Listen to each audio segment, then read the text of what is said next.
Principle by David Light, Chapter 10, Sections 1 and 2.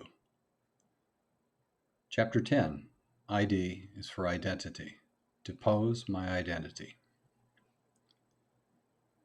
A man wrapped up in himself makes a very small package. Benjamin Franklin. If I am relying on external validation for my decisions, I cannot think for myself, and uncertainty grows. I may be under the illusion that I am internally directed, but when the illusion is confronted with reality, the illusion wins. This is the massive gap between knowing the right thing and doing the right thing. The disconnection between knowledge and action is always, 100% of the time, caused by the desire to preserve and inflate identity. Laziness and passivity are identity-preserving diseases. Neglecting my problems, the need solving, or my tasks, the need doing, is an act of omission with the purpose of preserving my identity status quo. If I encounter a person on the street who's hurt and I act, I'm responding appropriately to reality, not necessarily thinking about the payoff and what it will mean to me. Though I may feel good about my actions later, the motive at the time is help, quote unquote. However, if I unnaturally fail to act, I must justify my inaction at the time of the encounter, and then I must continue to do so for the rest of my life by building my inaction into a story about myself, identity, that makes my inaction the right choice. Quote, he probably deserved it. I'm better off than him, unquote. See Schadenfreude, page 47. Worse yet, I may create a masochistic justification. I'm an insensitive coward, therefore I assume no responsibility for helping him. Such inflations of identity keep growing so long as I allow myself and my identity a position of supremacy. Self-centric behavior is the brain's abstraction of the survival instinct. See Paramecium Brain, section 5.2. And the root cause of identity crisis, anxiety, and neurotic behavior. Children cry for attention with the instinct of helpless baby birds in the nest. I want, feed me. How else to avoid the demise in the hostile environment that is entirely conditional? In animals, maturity rapidly resolves into autonomy and even greater levels of control over their environment. This primordial adulting instinct eclipses dependencies and promotes focus, autonomy, humility, and self-reliance. Just observe a hawk soaring.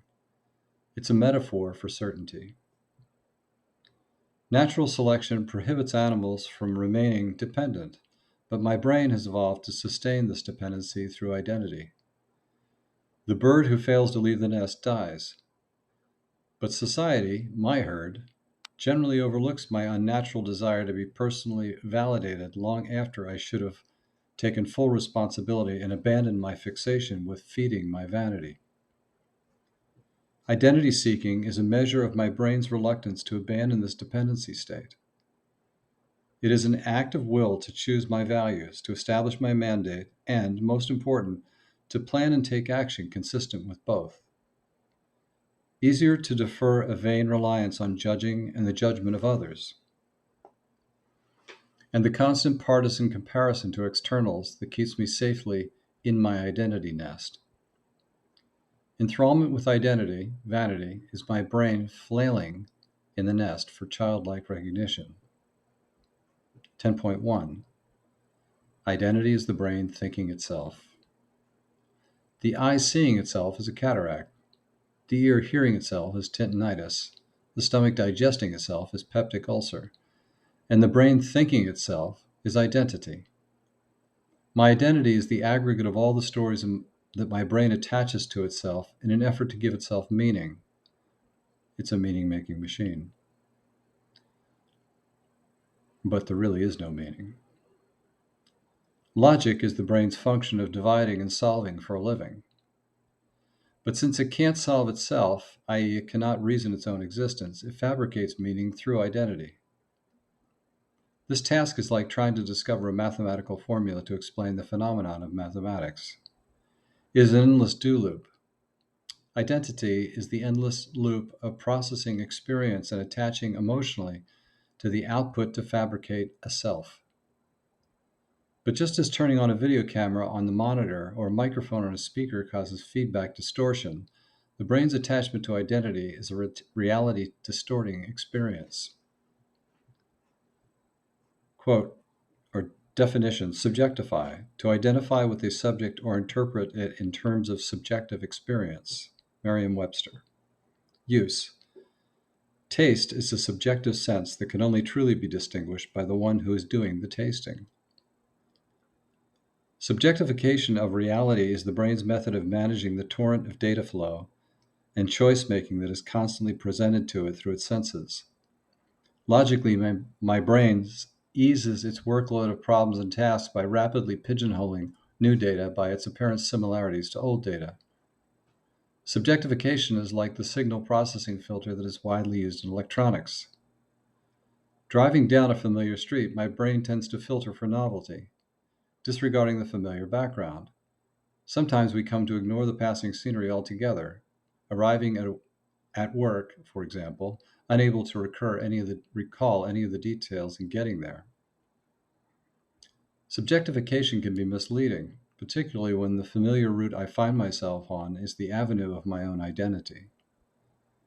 Everything begins to feel the same when my experiences are constantly filtered and reinterpreted to comply with my relentless preoccupation with self.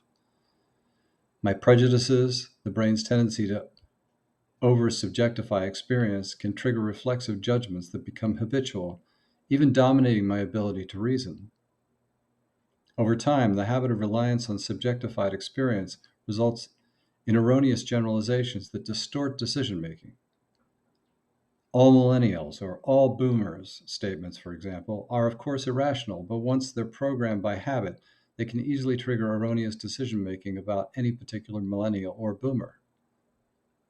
A special case occurs when my brain subjectifies itself.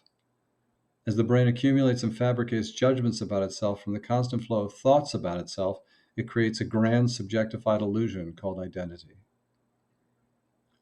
External data that is contrary to my identity story presents problems that the brain must resolve. This is hard work. Righteousness is much easier. It insulates me from exposure to uncomfortable realities that would otherwise mold and reshape my reasoning over time. Identity formation tends to be binary. Things that reinforce my identity are good and are incorporated. Things that are contrary to my identity are bad and are rejected or more commonly attacked, thus further reinforcing my righteousness. The brain creates a false sense of certainty by isolating itself from the external experience through a well-galvanized identity. But identity building is like audio feedback. My brain runs reactive, identity reinforcing loops. Wow, she's awesome about some celebrity I like, or God, he's an idiot about someone cutting in front of me in line, based on how the reactions justify my story about myself, even though such judgments should prompt a rational red flag. How do I know this is true? My brain clings to such simple irrationals because they are habitual, even if they're afflictive. This is the Stockholm syndrome of self seeking. Lacking the effort to see the truth, my brain loops these and thousands of other familiar stories about itself, resonating in the familiar echo chamber where I am held captive. Entrapped, I learn to love my own identity, no matter how onerous, restrictive, or even self destructive it becomes. Placing a microphone in front of a loudspeaker creates a feedback loop, which in time distorts all sound coming from the speaker. Similarly, as my brain seeks to define itself, an impossibility, it creates a reality distorting loop called identity. Experiences become abstractions of reality, not reality itself.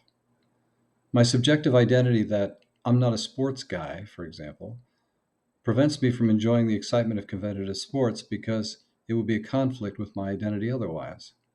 Subjectivity causes me to handicap outcomes in such a way to reinforce, gain emotional gratification from, coherence with my identity. Since all outcomes are fundamentally conditional, identity reinforcement through attachment to outcomes is predictably disappointing, even to the point of feeling victimized. Outcomes incoherent with my identity can elicit powerful reactions. Consider the highly emotional identity politics that drove the emotionally charged behaviors in the 2016 US presidential election. A new study shows that for 25% of young adults who were given psychological assessment, the 2016 election race between Donald Trump and Hillary Clinton caused symptoms often seen in those with post-traumatic stress disorder, Hagen and Sladek, 2018. This identity outcome dependency can become so compelling that outcomes, no matter how troubling, are interpreted as identity reinforcing. In the example of Schadenfreude phenomenon, for example, taking pleasure, identity reinforcement, in the misfortune of others. When passing a car accident, there's a tendency for the brain to experience an "at least it's not me" sense of justification, rather than dealing with the more realistic but uncomfortable sympathetic response. The behavior seeks to preserve identity by seeking validation from even the most unfortunate, even despicable circumstances. The distortion caused by this subjectified reality drives a desire to make decisions based on what reinforces my little internal reality, and not coincidentally, the tendency to objectify, judge, and label others. Objectify, to treat as an object. Use, they believe beauty pageants objectify women. The identity's desire to protect itself through the objectification of certain others can be leveraged to horrendous consequences. Quote, biological and racial discourse was becoming part of a taken for granted frame of reference, identity, by which the German populace comprehended the different groups who were the victims of the Nazis' objectifying practices, unquote. Mickelman and Rosenberg, 1998. What they're really saying there is that the German people,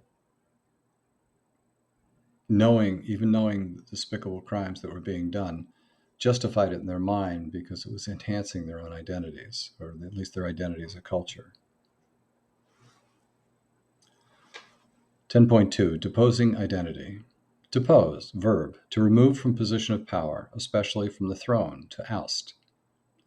Deposing identity requires the skill to check my reflexive tendency to make subjective comparisons, in decision-making for the purpose of feeling special about myself and my choices. As in chess, the process of deposing the king requires a robust plan of play. My identity is my opponent, and after years invested in acquiring its supremacy, to win takes planning and practice. Attack and deflect are two fundamentals in chess strategy, and they are also two forces of will for deposing identity. Attacking means first having an offensive strategy, then developing the mastery for quick evaluation and action on problems, tasks, and opportunities that invariably present themselves. My plan follows from my mandate. Without goals, I cannot defeat the distractions compelled by identity.